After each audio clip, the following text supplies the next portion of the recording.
نحمده ونصلي على رسوله الكريم أما بعد فأعوذ بالله من الشيطان الرجيم بسم الله الرحمن الرحيم رب اشرح لي صدري ويسر لي أمري واحلل عقدة من لساني يفقهوا قولي رب زدني علما اللهم فقهنا في الدين. اچھا ہم نے آج شروع کرنا ہے نمبر 54 سے. کہاں سے؟ وہ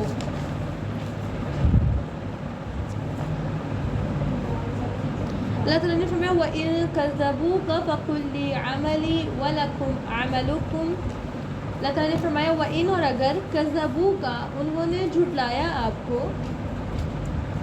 فَقُلْ تو کہہ دیجئے لی میرے لیے عملی میرے عمل وَلَكُمْ اور تمہارے لیے عَمَلُكُمْ تمہارے عمل انتم تم بریئون بریء الذمہ ہو مما اس سے جو اعمل میں عمل کرتا ہوں وانا اور میں بریء الذمہ ہوں مما اس سے جو تعملون تم عمل کرتے ہو. مطلب آیت میں اللہ تعالیٰ نے فرمایا اللہ کے نبی صلی اللہ علیہ وسلم اگر اس سارے حق کے دلائل لینے کے باوجود بھی اگر لوگ آپ کی بات نہیں مان رہے لوگ آپ کو غلط کہہ رہے ہیں تو پھر آپ ان سے کیا کہیے تمہارے لیے تمہارا عمل میرے لیے میرا عمل یہ تم جو کرو گے بس ٹھیک ہے. اللہ کے نبی صلی اللہ علیہ وسلم کی ذمہ داری کیا تھی؟ حق پہنچا دینا. اور اللہ کے نبی صلی اللہ علیہ وسلم آپ ان کو بتا دیجیے کہ میں نے تمہیں حق پہنچا دی ہے اب میں بریء الذمہ ہوں جو تم عمل کرتے ہو اور تم بریء الذمہ ہو سے جو میں کر رہا ہوں. مطلب کیا ہے کہ ایک نبی کی ذمہ داری کیا ہوتی ہے؟ صرف پیغام پہنچا دینا. اگر کوئی عمل کرے گا تو ٹھیک ہے اور اگر عمل نہیں کرے گا تو کیا نبی کی پکڑ ہوگی؟ نہیں, ایک نبی کی پکڑ نہیں ہے. تو پھر اللہ تعالیٰ نے فرمایا وَمِنْهُمْ مَنْ يَسْتَمِعُونَ إِلَيْكَ وَمِنْهُمْ اور ان میں سے من جو یستمعون وہ غور سے سنتے ہیں. بچوں ویسے لفظ تھا یسمعون وہ سنتے ہیں لیکن جب بات آتی نا یستمعون ایک سین کے ساتھ تا کا اضافہ ہوا ہے تو جب حروف کا اضافہ ہو جائے نا تو اس کا مطلب لفظ میں مبالغہ آ جاتا ہے. یستمعون وہ غور سے سنتے ہیں. سمجھ آئی؟ یسمعون کا معنی کیا تھا؟ وہ سنتے. لیکن یستمعون کا معنی کیا ہو گیا؟ وہ غور سے سنتے ہیں الیک آپ کو. مطلب اللہ کے نبی صلی اللہ علیہ وسلم کچھ لوگ ایسے ہیں جو آپ کو غور سے سنتے ہیں. افانتک تو کیا آپ تسمعوا آپ سنوائیں گے الصم بہروں کو ولو اور اگرچہ کانو وہ ہوں لا یعقلون نہیں وہ عقل سے کام لیتے. بچوں ہوتا پتہ کیا تھا؟ نبی صلی اللہ علیہ وسلم کے پاس بہت سے لوگ آتے تھے اور وہ انکار کر چکے ہوتے تھے لیکن وہ اللہ کے نبی صلی اللہ علیہ وسلم کی باتوں کو بڑی غور سے سنتے تھے. مجالس میں نبی صلی اللہ علیہ وسلم کے اندر سب سے آگے بیٹھتے تھے بات کو بڑا غور سے انٹرسٹ لے کے سنتے تھے. لیکن وہ غور سے سنتے کیوں تھے؟ اللہ تعالیٰ نے آگے فرمایا کہ آپ بہروں کو سنوا سکتے ہیں. وہ غور سے صرف اس لیے سنتے تھے کہ ہم نے کون سا ماننا ہے. سمجھ آئی؟ صرف بات کو اس نیت پہ سنتے تھے کہ ہم نے کون سا ماننا ہے کہنا جو مرضی کہنا ہے. صرف آپ کو ایک ٹیچر سبق بتا رہا ہو کہ آپ نے کل کو یہ اور یہ کر کے آنا اور آپ کو پتہ ہے کہ آپ نے کل چھٹی کرنی ہے آپ نے آنا نہیں لیکن آپ اس کے باوجود سے ہاں ہم کریں گے بالکل پورا ٹیسٹ کر کے آئیں گے اور آپ کے دل کو کیا پتہ ہے کہ آپ نے تو چھٹی کرنی ہے آپ نے کون سے دینا ہے تو ٹیچر جتنا مرضی دے دیں آپ کو پرواہ بھی کوئی نہیں ہوئے گی. ایسے ہی ہے بس 5-6 چیپٹر اکٹھے دے دیں یا پھر وہ ایک بھی ہاں وہ بات آپ زیادہ غور سے سن رہے ہوتے کہ آپ کا پلان ہے پورا کہ آپ نے تو کام کرنا ہے. ہاں آپ کو پتہ ہے آپ کے دل کو پتہ ہے کہ آپ نے تو کام کرنا ہی نہیں ہے.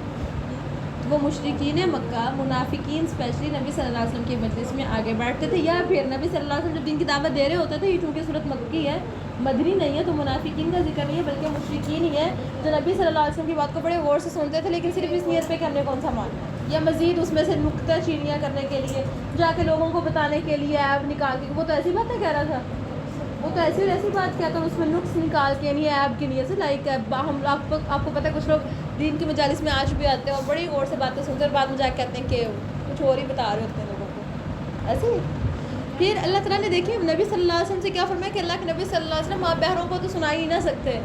یہ جو بظاہر دیکھنے میں کان لگا رہے ہیں نا یہ حقیقتاً بہرے ہیں. کیوں؟ کیونکہ یہ حق نہیں سن سکتے.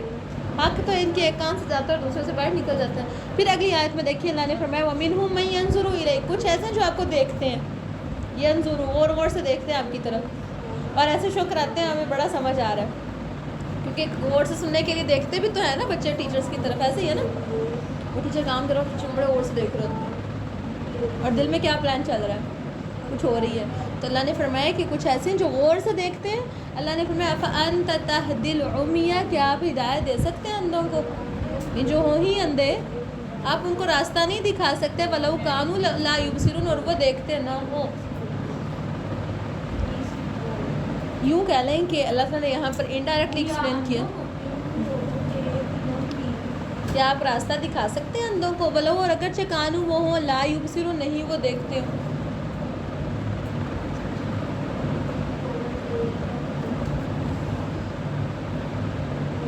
یعنی جو بندہ حق کا طلبگار نہیں ہے نا، اس کو کوئی بھی زبردستی حق کی طرف لا ہی نہیں سکتا. جو خود نہ آنا چاہے اس پہ کوئی چیز اثر نہیں کرتی، اور جب بندہ خود حق کی طرف آنا چاہتا ہے تو پھر اللہ تعالیٰ اس کے لیے خود راستے کھول دیتا ہے. ٹھیک ہے. پھر اللہ تعالیٰ نے فرمایا ان اللہ لا یظلم الناس شیئا، بے شک اللہ تعالیٰ ظلم نہیں کرتے. ان اللہ، بے شک اللہ تعالیٰ لا یظلم، نہیں وہ ظلم کرتا، الناس لوگوں پر، شیئا کچھ بھی، ولکن الناس انفسهم یظلمون، لیکن لوگ اپنے اوپر خود ظلم کرتے ہیں. مطلب کیا بچوں، اللہ تعالیٰ نے ظلم نہیں کیا. اللہ تعالیٰ نے انسان کو کان دیے، آنکھیں دی، دل دیا، دماغ دیا، ہاتھ بازو، ہر چیز دی ہے، اور دینے کے بعد انسان سے کیا مطالبہ کیا ہے کہ اب وہ حق کی طرف آ جائیں. ظلم تو یہ ہوتا نا کہ اللہ تعالیٰ نے انسان کو دیکھنے کی طاقت دیتے، نہ سننے کی طاقت دیتے، نہ بولنے کی اور نہ ہلنے کی، اور پھر اسے مطالبہ کیا جاتا ہے کہ ہاں بھائی اب تم حق کے راستے کی طرف آ جاؤ. ایسا نہیں ہے. اللہ تعالیٰ نے انسان کو ہر چیز دی ہے، اور دینے کے بعد پھر اس کو اختیار بھی دیا ہے. تو کیا اللہ تعالیٰ ظلم کر رہا ہے لوگوں پر؟ نہیں. ظلم کون کر رہا ہے؟ انسان خود کر رہا ہے کہ وہ رب جس نے اس کو پیدا کیا، جس نے اس کو رزق دیا، جس نے اس کو شفا دی ہے، جس نے اس کو ہر چیز دی ہے، وہ اس رب کو چھوڑ کر اوروں کو رب کہہ دیتا ہے. تو ظالم کون ہوا؟ انسان ہے. تو اللہ تعالیٰ نے فرمایا وَيَوْمَ يَحْشُرُهُمْ كَأَن لَّمْ يَلْبَثُوا إِلَّا سَاعَةً مِّنَ النَّهَارِ يَتَعَارَفُونَ بَيْنَهُمْ. وَيَوْمَ، جس دن، يَحْشُرُهُمْ وہ اکٹھا کرے گا ان کو، کأن گویا کہ، لم نہیں، یلبسو وہ ٹھہرے، الا مگر، ساعتن ایک گھڑی، من النہاری دن کی، یتعارفون باہم تعارف حاصل کرتے تھے، بینہم آپس میں، یتعارفون وہ تعارف حاصل کرتے تھے، بینہم آپس میں. قد خسر الذین، تحقیق خسارے میں ڈالا ان لوگوں نے، کذبوا جنہوں نے جھٹلایا، بلقاء اللہ اللہ کی ملاقات کو، وما کانوا مہتدین اور نہ ہی تھے وہ ہدایت پانے والے.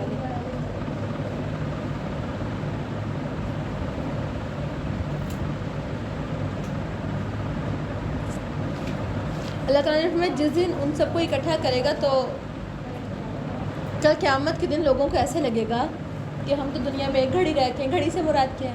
صبح سے لے کے ظہر تک، یا ظہر سے لے کر عصر تک، یا عصر سے لے کے مغرب تک، اتنی گھڑی لگے گی. ان کو ایسا کہ بس ہم جان پہچان ہی کرا کے آئے ہیں، کیونکہ وہ سارے چہرے ایسے لگ رہے ہوں گے نا کہیں دیکھے ہوئے ہیں.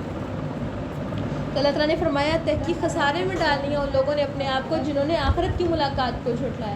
خسارہ کیا ہوتا ہے؟ نقصان. اور دیکھیے اس سے بڑھ کے کوئی نقصان ہو سکتا ہے کہ ایک انسان جہنم میں چلا جائے. اللہ تعالیٰ نے فرمایا نقصان میں ڈال دیا، خسارے میں ڈال دیا ان لوگوں نے اپنے آپ کو جو آخرت کے دن کی ملاقات کے ہی منکر ہیں، جھٹلاتے ہیں اس دن. یعنی وہ یہ کہتے ہیں کہ جو مرضی کر لیں، اللہ نے کون سا ہم سے پوچھنا ہے. تو اللہ تعالیٰ نے فرمایا وَإِمَّا نُرِيَنَّكَ بَعْدَ الَّذِي نَعِدُهُمْ، وَإِمَّا اور اگر، نُرِيَنَّكَ ہم دکھائیں آپ کو، بعض الذی بعض جو، نعیدہم ہم وعدہ کرتے ہیں ان سے، او نتوفینک یا ہم فوت کر دیں آپ کو. لوگ کہتے ہیں نبی صلی اللہ علیہ وسلم فوت ہوئے ہی نہیں یا ہو ہی نہیں سکتے. اللہ تعالیٰ نے فرمایا او نتوفینک یا ہم آپ کو فوت کر دیں. فالینا مرجعہم، تو ان سب کا لوٹنا ہماری طرف ہے. یعنی بچوں یہ جو مشرکین مکہ سے عذاب کے وعدے کیے جاتے تھے، یاد ہے آپ کو؟ مشرکین مکہ سے کیا کہا جاتا تھا؟ اللہ کا عذاب آ جائے گا یا پھر قیامت آ جائے گی. تو اللہ تعالیٰ نے فرمایا ہم نے عذاب کا ان سے جو وعدہ کیا نا وہ آ کے رہے گا. وہ عذاب کا ہم اگرچہ ان پر آپ کی زندگی میں ان پر نازل کر دیں، یا آپ جب فوت ہو جائیں تب ان پر نازل کر دیں، لوٹنا ان سب نے ہماری طرف ہی ہے. ثم اللہ شہید علی ما یفعلون، اللہ تعالیٰ گواہ ہے اس چیز پر جو وہ عمل کرتے ہیں.